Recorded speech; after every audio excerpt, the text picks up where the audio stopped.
Right then guys, so I am here in the lovely Hips Shoreditch at the Native Instruments HQ London with Dave from Native. Dave, introduce yourself. Hi there, I'm the marketing manager for the UK. Excellent, simple. Dave, the marketing manager. So I'm here as you know, I'm sort of here to have a little look around Native as well. It's really clean here, by the way. It's very very native, I have to say. But yeah, basically wanting to talk about the brand spanking new Traktor Kontrol S4 MK3 controller. So I've been using it a little bit for the past couple of weeks. I did sort of an unboxing and a first impression video, and I've been running my podcast about it all month. So what I do like to do every month when I get a new bit of equipment, especially when it's a brand new thing that's only just come out, is actually talk to someone from the company about it and sort of all of its specs, and like basically get them to pitch it to me. Right. So that's exactly kind of what I want you to do now, Dave, is just, pitch me this brand new S4 MK3. Well, that's quite a difficult task to do, I guess, but it's not something I do day in, day out. But so I guess the main thing about this product is it's really bringing back the jog wheel. You know, we got a lot of criticism about not having a jog wheel on the last two products. We thought the market was ready for, you know, something really futuristic, but you know, I think people really always want to think, and what if I just want to stop the sound or do this, that, and the other? Yeah. The jog wheels are super important for people. Yeah, I mean, as a DJ myself, I completely agree. I never actually, was it the S8? Yeah. Didn't have the jogs. I never had a go on that. Being actually a Traktor user myself, for the past 5-6 years, I use Traktor, and I just want to say actually as well, thank you to you guys for bringing something out, and welcome back as well. Thank you. Because you know, you guys were quite quiet for a little while, and it broke my heart a little bit, to be fair. I didn't want Traktor to be left behind and anything like that, but you guys have come back with a massive bang. I mean, how many products did you release at once? 11? Well, it was 18 SKUs, as we call them, which if you count every single each version of Complete and all these different things, so it was a lot to do. Of course, Complete as well. Yeah. So there's a lot to talk about. So you know, we come up with the big campaign, and we feel that we've got something for everybody. So like the music in you know, however you want to express yourself, you can still do that. So yeah, I mean, one thing that I think Traktor inherently does is we keep on. There's this kind of space race of technology with DJ gear. I think you can kind of notice where everyone's fighting to have the latest features. Yeah. But actually, what we've we did that with the S8 and the S5. We were really pushing things forward. And it was very much a product that kind of suits those kind of DJs that want to bring production into their lives. Mm-hmm. So if you're a producer DJ, then that is a product for you. You know, somebody that's used to making music in the studio looks at the S8 or the S5, and it makes total sense. Yeah, with the whole stems function. Exactly. You know, and you know, if anybody's playing live, you know, we talk to people all the time about what is your live set, and what it always boils down to, the majority is that people have basically, I mix it down to stems, and then I have one or two elements which I might play. I might play some keys. Yeah. I might do the filter on that stem. Mm-hmm. So it was always boiling down to those things. So that's why we created stems, so that people could kind of do that. And the way that it's evolved is, obviously it's been incredibly difficult to get all of the back catalogues and all this kind of stuff that everyone was waiting for. It's virtually impossible. If you try to think about getting stems from somebody who's made a rave track in the 90s, that borrowed an Akai sample from their mate, they got all that kit together for that day to press record into the DAT machine. Yeah. And trying to get all that stuff back again. So it's turned into a product that's really predominantly for people that want to play live. And it's quite niche, I think. It's quite niche, but I mean, exactly that. That's not really what we're here to talk about, mate. But just to jump forward, just quickly, like to mention it quickly, you can actually use stems on this as well. Exactly. Yeah. So it's not something which you've completely sort of just left. No. So the point I was getting at is that over the years, what happens is there's this kind of like curve of features that gets added to the product, and then it gets to a certain point, and then it's like, okay, there's just so much stuff going on here. We need to simplify it. Yeah. In our history, some of the most successful points were when we brought out the S4, because it was the first time hardware and software was completely married together by the same manufacturer. And then it went completely mental. Loads of people bought it. When we brought out Traktor Pro, we took out loads of features. That you used to be able to automate your mixes in there. We took those sorts of things out, and actually the success went up. So we've done a lot of that with the S4. We've kept a lot of the features in there. They're in there. You can get them. It's actually like an S5 with jog wheels. So you can mute and unmute stems. You can do you can use remix sets, but we've come up with new versions of working with samples. So like a very remix sets is basically like a mini version of live on a deck. But some people just, you know, if you're DJing, you just want to add maybe a bit of extra tom or kick or snare or whatever. So we've created a new type of pattern sequencer. So you basically got 4 sample pads at the top, and then you just have to tap in what you want into a 4-bar loop. It quantizes it for you, and it plays it back, and then you just use the other knobs to mute it. You know, the record exactly button here, and you can play it live, and then it loops and stuff like that. And you can see from the language we use, we're using samples as well. So remix decks, it's quite a lofty, you know, it's quite a quite high achieving kind of word to use. Like, okay, I'm going to completely remix these tracks. I'm going to go into the chorus. Now I'm going to go into the verse. I'm going to go do all these things, but we've stripped it right back to just knocking up beats. And I think that's the kind of things people want to do. They want to be able to just do things in the moment in the club. It just has to be fail safe. It has to be easy to do. Yeah, and I mean, I said it to you before. Like, half the reason why I used Traktor for so long before was because it is fail safe. Yeah. I mean, sod's law now. It's going to crash next time I use it. But I've had very, very little problems with it, and I have to say as well, the track analyzation and the looping within Traktor is hands down the best out of all of the other DJ software that I've used, and I've used them all pretty much. That Traktor is the best. And my favourite thing about Traktor is the looping function. When you say you're in a 32-bar loop and you knock it down to a 16, it stays in time. And that's, I think, my favourite thing about it, to be fair. And then the loop move is something that is unique to us as well, which a lot of people really love, because it's like you find a loop and you think, actually, I've just missed it. It was the next bar, you just move it. And you can also use it as an effect, the beat jump style effect. And of course, that's one of the functions on this S4. You've got the move button here. Yeah, right? Exactly. It's two knobs to control it, which they're both like press knobs. So you just set your size, press it to engage it, and that's it. And then change the size or move it left to right. And then performance. That also doubles up as a beat jump function as well, right? So it jumps through the size of whatever loop you've had. So that, you know, if that's on 32, then jump 32. And we don't have search. We don't have forward and back search buttons, because you just use the move function. And if you want to move in chunks of 8 or 16 bars and really skim through the track quickly, or just move forward in smaller chunks, you just set the size. And when you know, as long as you don't press the button, you're just moving the playback. But then it's seamless as well. So actually, if you're doing it, say, with your channel up and your song's playing and you're flicking through, it is, you know, it's seamless. Like it is. That's a really good function about it. So actually, like, while we're here, then, like, tell me about the screen and stuff, like, because that's obviously one of the standout features of. So I mean, one of the major things that happened within the company is that we've been putting a lot more effort into redesigning the way we research and design the products, and we're really heavily using interviews with DJs.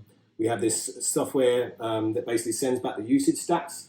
So for the first time over the last couple of years, we've been collecting all this data, so we know exactly what people use and what they don't use. So in the past, where we thought, okay, people might want all these features, we've looked at previous products and we've seen that actually only 5% of people ever go and press that button. Right. So then we decided, okay, well, literally no one's using this. Let's take it out. Let's make it simpler. Let's put something else in its place. Everyone keeps going into the preferences to do this, that, or the other. There's a dedicated button for it now. And one of the interesting things that people were telling us is that people that really love Traktor, they actually really love browsing on their computer, because it's, you know, like, however, the computer is the best GUI, you know, it's got the best graphics processor. Sure. You can skim through, like, we see people that call up tracks and they just use their finger on the trackpad and they just see the chunks of 30 tracks, and then they can just pinpoint something and find it, sort it out whichever way they want. So the screens on here are really dedicated to just letting you know what's going on with the track. You can see the loop size, the key, the BPM. You've got the track overview. It's kind of, it's all the essentials. You don't need any more. Strip back. It kind of goes back to what you were saying about stripping everything back and keeping it all a bit more simple. Yeah, because I mean, there's a lot of hype around touch screens, that, you know, it's kind of sweaty hands in clubs, and these sorts of things are problematic, right? So usually a button with a definite click on it, you know, these, like our clicky buttons, they're clicky buttons. They're not the quick touch. People told us that they really like the fact that they know they've pressed the button. Yeah. So a lot of the decisions are, all of the decisions are kind of informed by all of this research. Yeah. So yeah, you've got the dual deck layout. Yeah, so you can go. Obviously, it's a 4-channel mixer. You can go 4 decks. You can go 2 decks on each on each sort of side, and then but with like tell me about like talking about the pads. Tell me about the hot cues and stuff. So the hot cues, is it just 8 hot cues here? Yep. So it's a combination of hot cues or loops. Or loops, of course. So it tells you with the multicolour pads, and then you can hit them, sort of trigger them off by hitting them like that. Exactly. But the samples and the stems won't work unless you've got them open within Traktor. The deck's open within Traktor. So when you're hitting samples, obviously, that's what I found. Like you've got some samples in there, so that's just lit up then. But the stems, when you hit the stems button, it's not working because it's nothing happening unless you've got the. You need it open. Turn it into a stem deck. Yeah, unless you've got it open within Traktor. That's. So yeah, I mean, there's going to be another update coming quite soon, which is a few of these things. There's some certain elements about directly accessing the software from the controller itself. For instance, we're looking at ways to being able to just press shift and then hitting the effects buttons to cycle through the different effects. Yeah. So, right, I think what we're trying to be perfectly honest, the haptic drive. The haptic. The get on to the drive, haptic in a minute. that was really a lot of development that went into that. So it took up a lot of the development time to get that absolutely perfect. In the end, if you come out with that, and then the first thing people do is trying the jog wheel. So we can obviously add features to the software as we go along. It's always developing, which is. But we had to get that absolutely perfect. Yeah. So all right then, mate. Let's talk about the haptic, because what I have to say.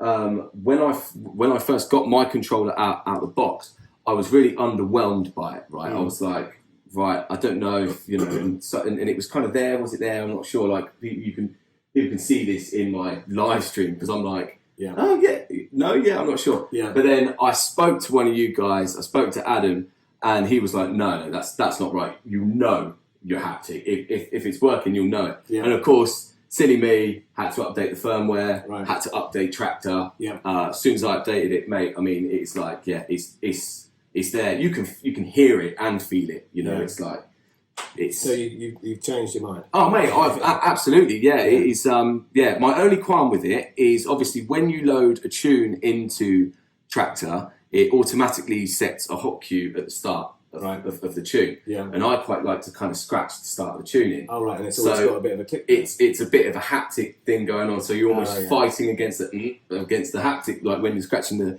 But I mean, is there good bit of feedback? Well, is there a way to turn the haptic up and down? Yeah, there is in the preferences. Yeah, right. You can basically go down to the Traktor S4 MK3, and then you've got basically for the clicks. So you've got the nudging function. Yeah. You've got the clicks on the nudging function. You can make those coarse or fine. You've got the jug wheel tension adjust. The tension adjust you can also do by touching by holding the jog button and turning the wheel. But in terms of when you're feeling the cue point, I don't think you can adjust that actually. No. Okay. Well, it doesn't look like that. That's another bit of feedback for you. Just literally for that scratching thing, like I find because it's quite intense, the haptic. And I think it's wicked to use throughout the mix. But like cutting in the start, it's just... But then you always know that you're at the start of the tune because there it is. And that's the whole point of it, And I guess like you're quite often going to be cutting on the part where you would start the beat anyway. Yeah. So it's going to be you just have to turn it off. Well, turn it off. Or I mean, how many of your sort of Traktor DJs are scratch DJs?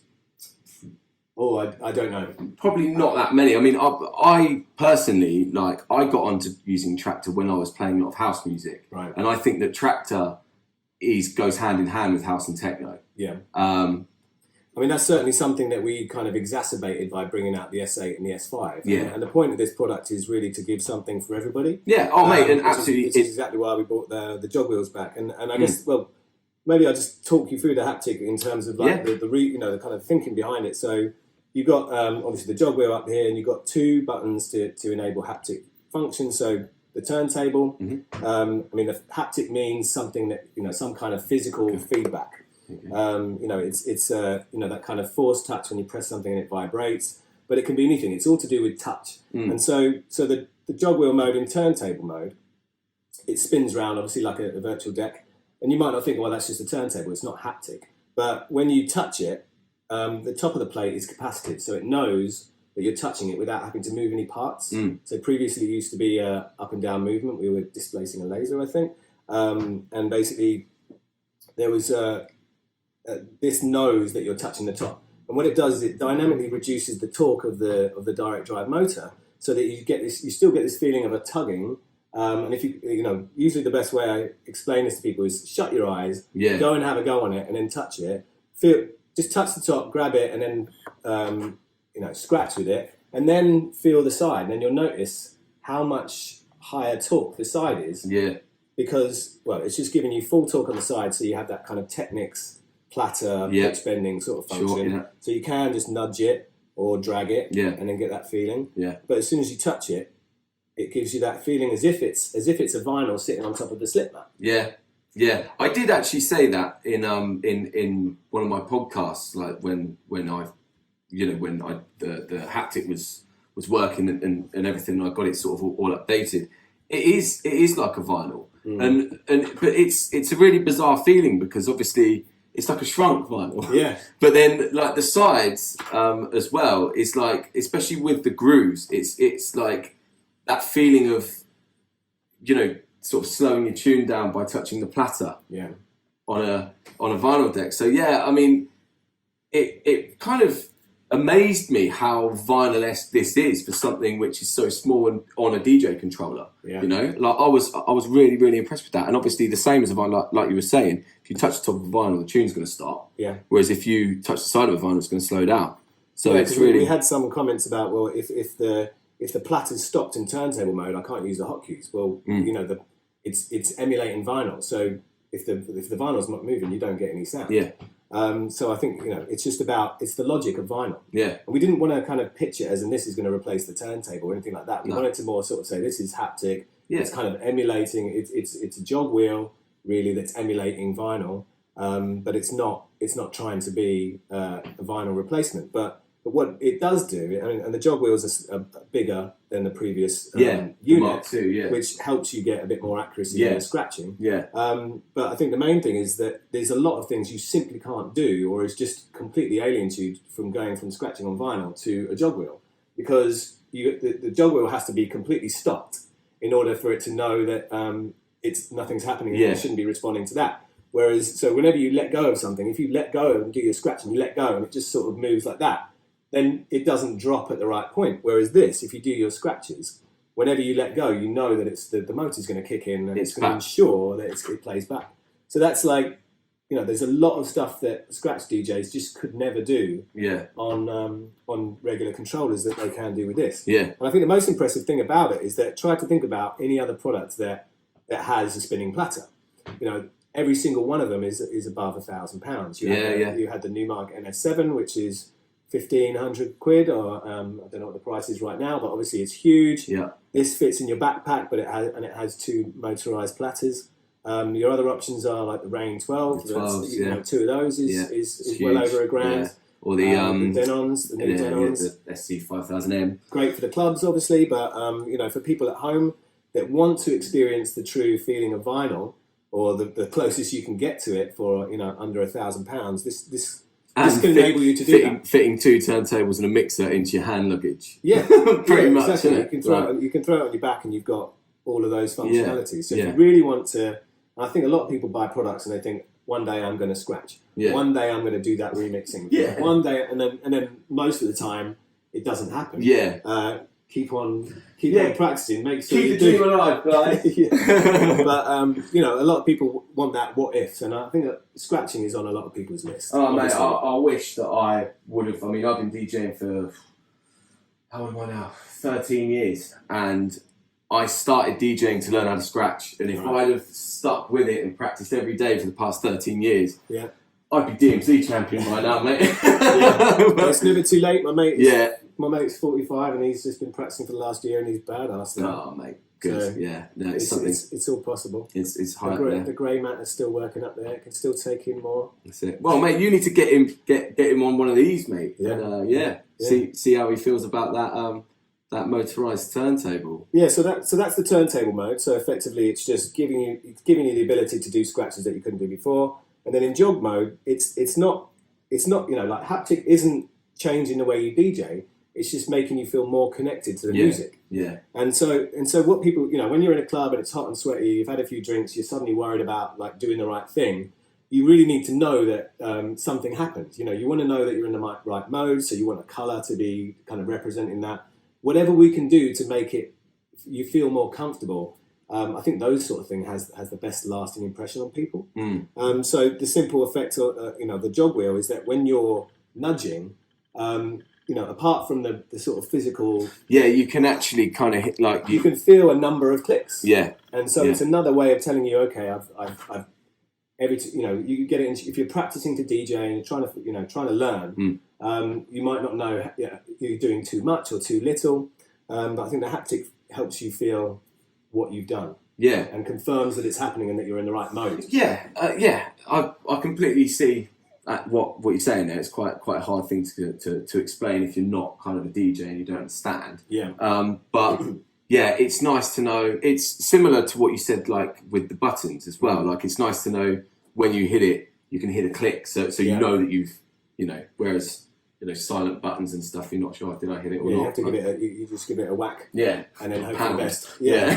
Whereas this, you can kind of have your finger on it and then push it. Yeah. Mate, like the whole thing. Yeah, I have been really impressed with it. My first impressions of it, I was a bit taken back, but it's literally because like the layout of it and stuff. So I got a bit confused with the effects along the top. Why isn't this turning on and blah de blah. Yeah. But then Adam explained to me about the grouping function, the singular and the grouping of the effects. So so there's obviously 4 knobs along the top. Yeah. When you've got it on singular, this is the dry wet, and then this is like EQing your effect. Yeah. And then when you've got it on group mode, then these are 3 different effects here. And then this is, I think, still the dry and wet, or like one of the something or other. But I was like, why isn't it turning on? On this one, and it was it's just in the wrong mode. Yeah, exactly. So I mean, this is a perfect example of what I was talking about earlier about having really advanced features for people that just might want to play one track after another. Yeah. Our effects units, you can have 4 of them, and actually all 4 of those can be turned into 3 effects units each. Because in effect, excuse me, sorry, not sorry. So you can have 3 effects here, 3 effects here, and then with the assignment along here, so you can have 6 effects playing on one track, plus your colours. Yeah. But you can't use the filter with the. Are you calling these colours? Mixer effects. Mixer effects. Sorry, I'm getting muddled up with that's fine. Somebody else. Well, it's very similar. Yeah. So you could have 6 effects and 1 mixer effect all on at the same time, so it's 7 effects. Yeah, I mean, it's insane. When you think about Traktor, if you've got 4 decks... Imagine the car crash mixing with 7 effects on at the same time. and the drain on the computer, Traktor is able to do so much crazy stuff. You can have 4 decks playing 4 stem tracks. Each one of those is playing 4 stereo WAV files. And then if you put any one of the 4 effects on, then the mixer effects, then time stretching each one of them, you can just imagine all of that. All of that needs to work. We have to design it in a way that if somebody tries to turn it all on, it's just got to work. Yeah. But the effects. These are effects. If you show this to a producer, they're like, thank God, I can get a filter and I can put the Q and the whatever. High and low. They can completely control it. Whereas like somebody starting out DJing is going to gravitate towards the mixer effects. Yeah. It's instant gratification. You just need to have something selected. And the great thing about the mixer effects is that. We make very good effects. I mean, that's something that is undisputed. And we've added some really nice mixer effects in there. One of the unique points about them compared to the competition is that you can mix and match them. Yeah. So you can customize them. So you can choose from 8 effects, and you can choose from 3 filters. Mm-hmm. You can load those up onto the 4 effects buttons and the dedicated filter button. And then you can have an echo on channel 1, and then a reverb on channel 2, and a filter on channel 4. So you can have these kind of, you can be mixing from one effect to another. So these are perfect for transitions, for building tension, for, getting rid of a track if you want to move on to another one and just filter it out. Yeah. Just quick and easy. Yeah. Mate, I was really impressed with that. And being able to customize the mixer effects is really cool as well, because with a lot of these controllers that come out with like effects like that, stuff like, regular sort of listeners and regular watchers of the DJKit channel and podcast page and stuff will know that I just don't, there's some stuff which I personally just can't get my head around. Like, I've never known in what sort of aspect a noise effect would be helpful in any, like the only thing is when you like I learned a trick of turning it on and then cutting it in, like kind of like that, and like that sounds pretty cool. But so I would like take the noise out and put something else in, which, on say another controller, it's like one less effect. For me, there's effects you just don't use. I wouldn't use, and and it's so good on this that you can fill it up with something else that you would use. So.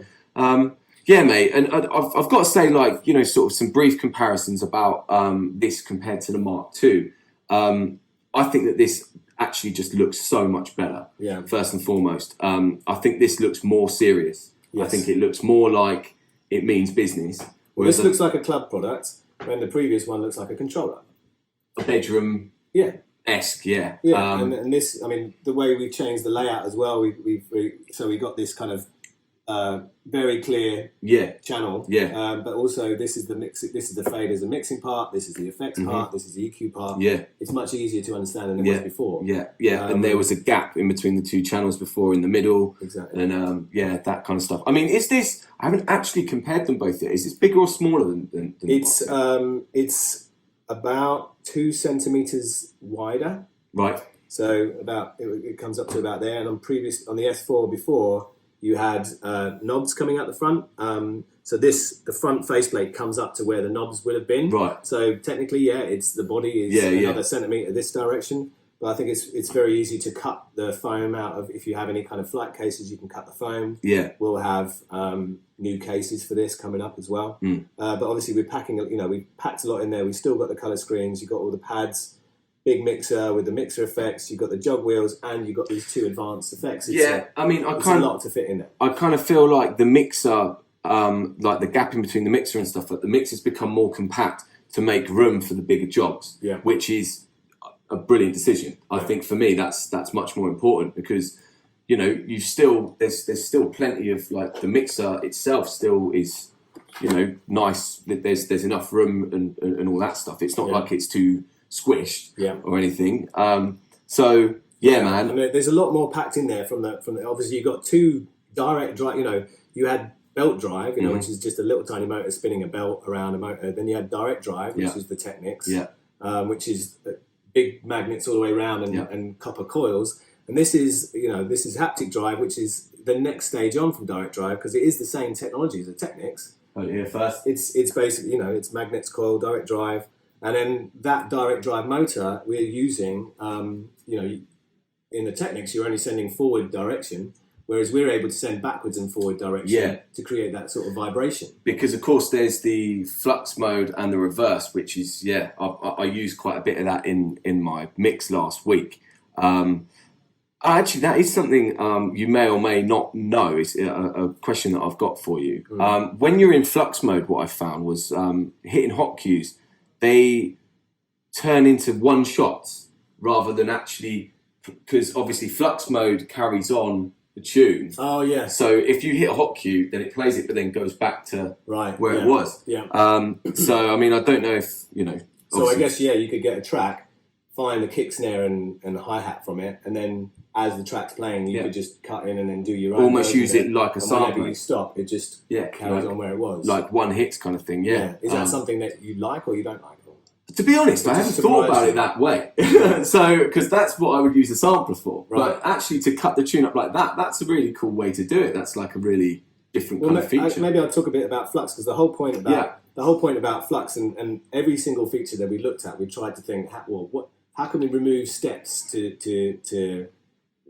kind of engage the feature, or how can we make it safe that you can do things without having to worry about it? Because with all the sort of intent in the world, people would do some amazing stuff at home, and as soon as they get to the club, they think, I'm not going to do this because it's going to be out of time. Yeah. I won't do that reverse trick on that beat because I won't hit it on time, and when I have to come out of that reverse perfectly. Mm-hmm. Or if I want to cut up some sounds and do different things, when I stop and I take my hands off, how do I know it's going to be in time? People on the dance floor and suddenly they're half a beat off. Yeah. It's just a disaster. So the whole point about flux mode is that you can interrupt the audio at any point, do whatever you want, and you could totally mess it up. Yeah. As long as it doesn't matter. You just have to stop. Yeah. And then then people will just be, oh, okay, yeah, right. Yeah. They'll forgive you for it because the music comes back in when it should. But I mean, mate, that goes hand in hand with what I was saying about your loops being perfectly always in time. You know, if you're sort of cutting your loop in half, it doesn't matter if you're in, say, the second half.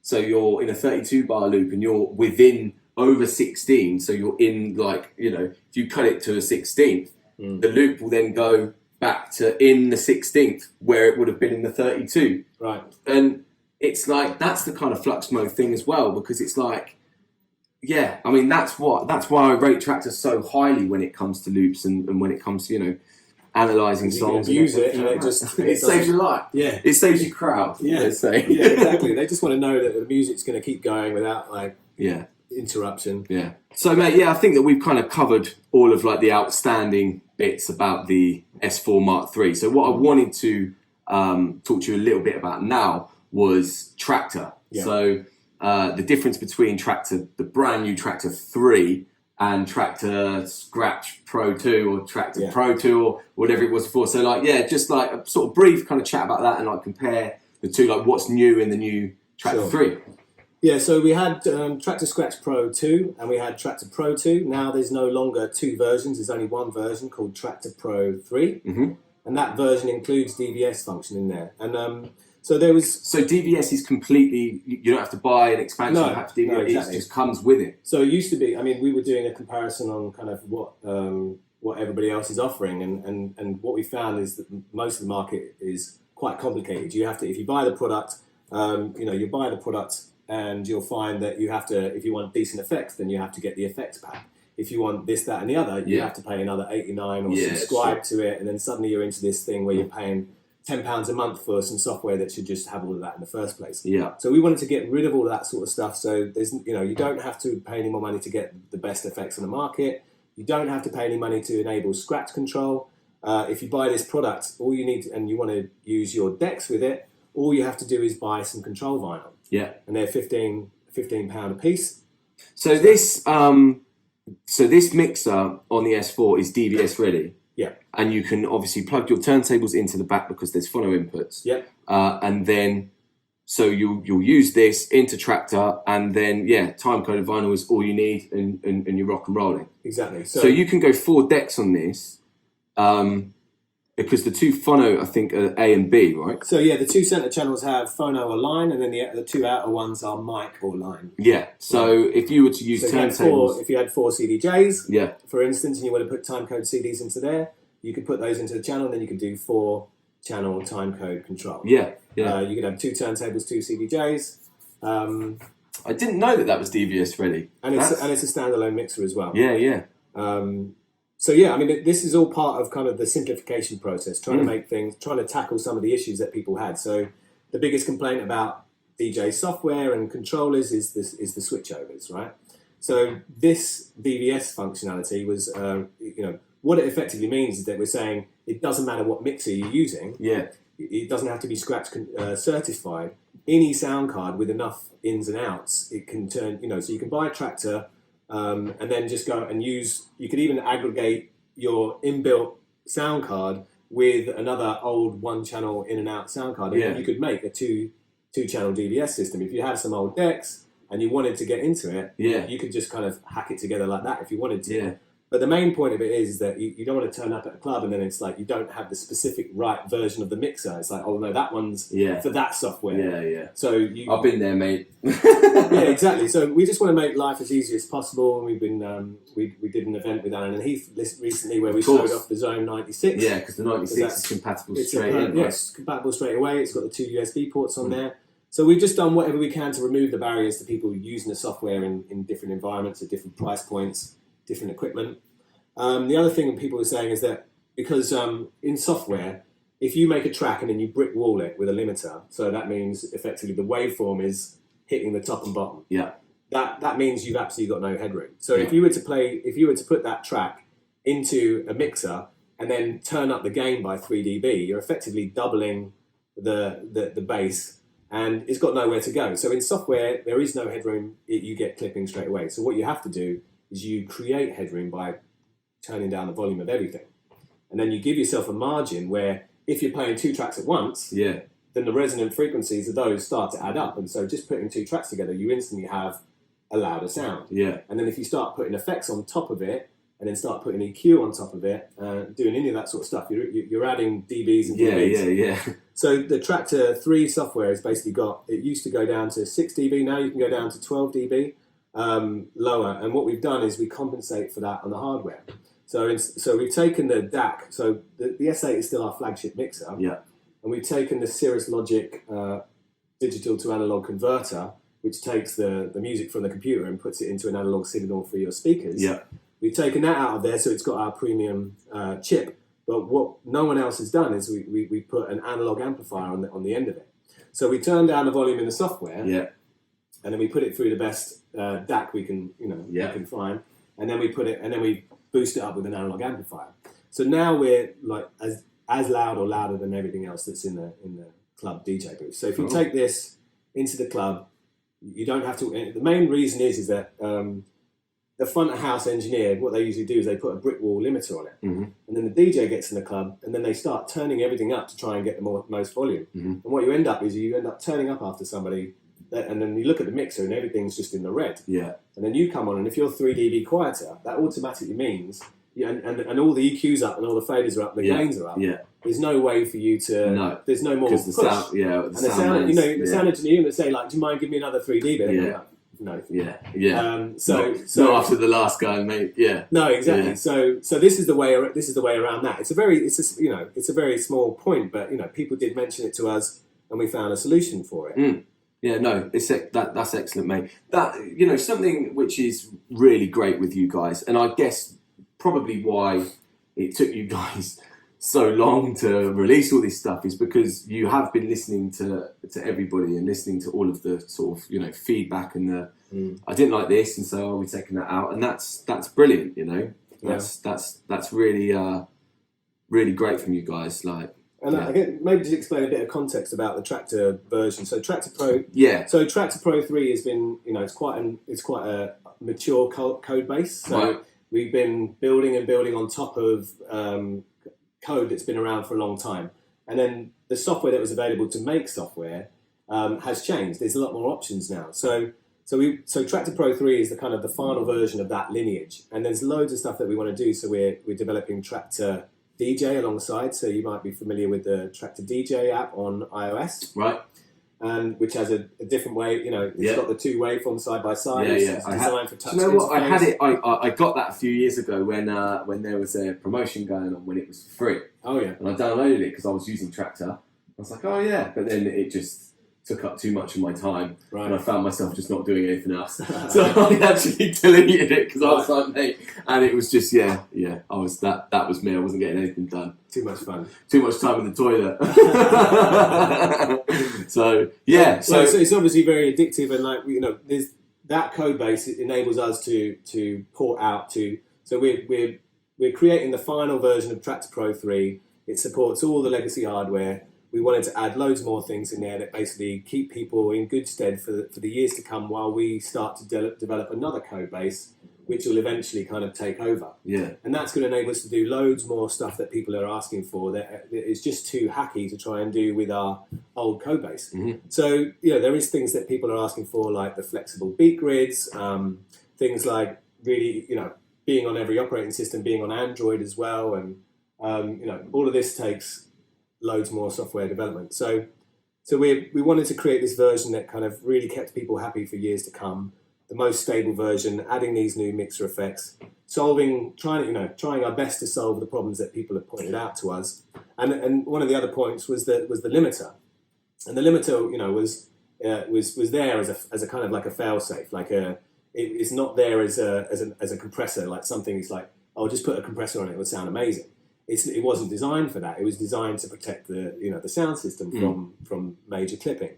But everybody who was using it were trying to use it as in, okay, this will help me smooth out my.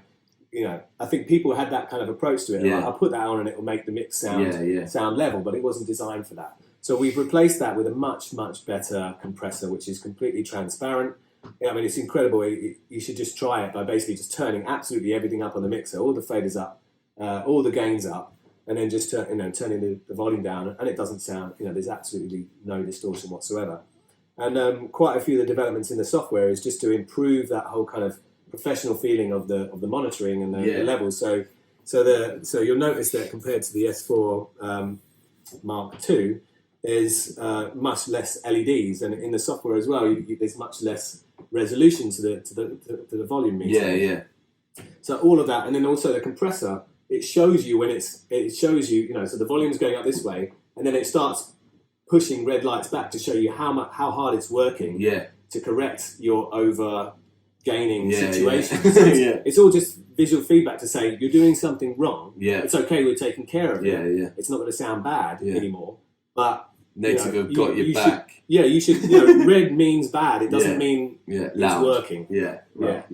I mean, I visually, I didn't think that there was that much of a difference between the old Traktor and this one, but I kind of feel like it similar to like what we were saying about this.